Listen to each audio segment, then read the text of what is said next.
Hey everybody, John Walker here, your teacher, physical science teacher.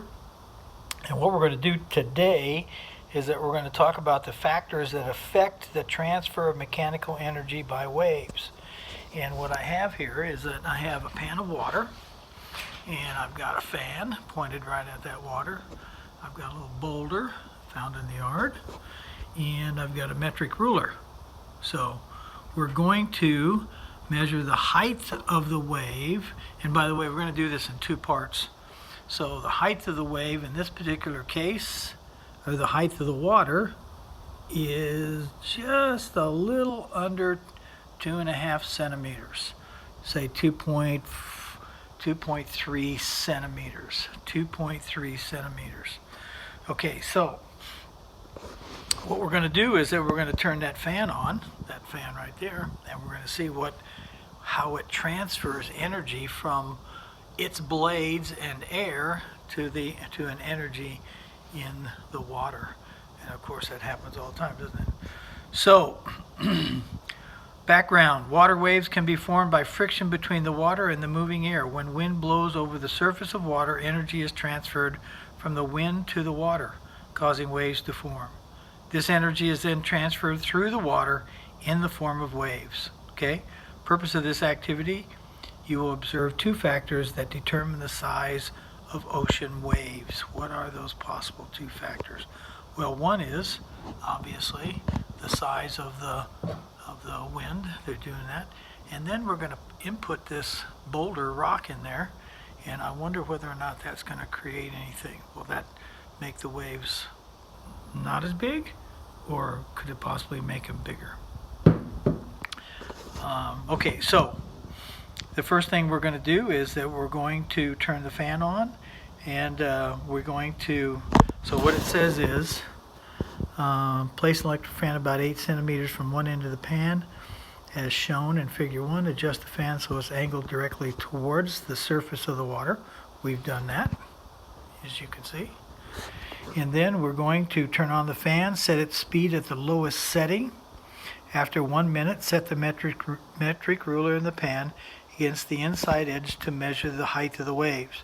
Try to make an accurate measurement as possible. Record your measurement on table 1.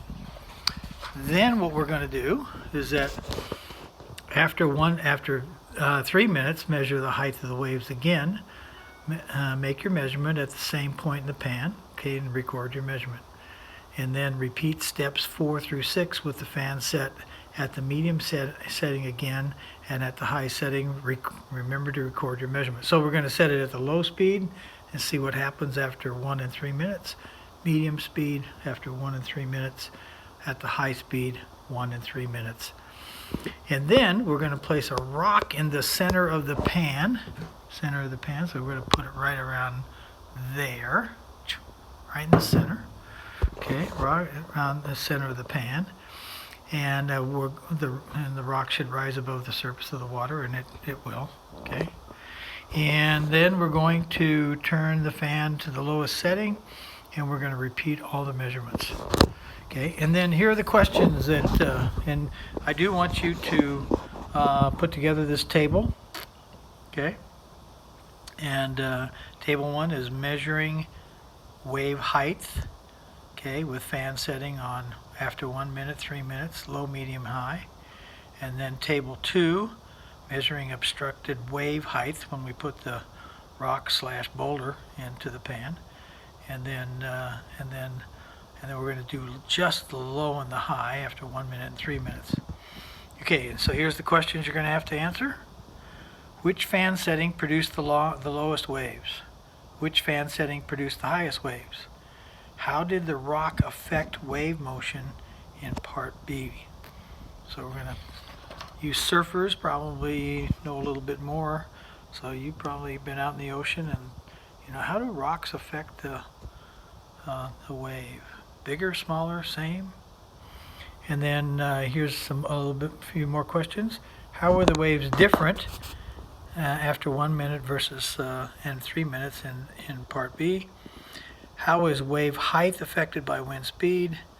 These are conclusions. How is wave height affected by the amount of time the wind blows? How is wave height related to the amount of energy being transferred? And how did the rock affect the transfer of energy by waves? So how did the rock affect the energy in transfer? And conclusion, what factors affect wave height in this activity? Okay, so those are the questions that you're going to have to answer. And that's the end of part 1. Part 2 will be when we actually do the measurement. And we will get that done here in just a little bit. Okay.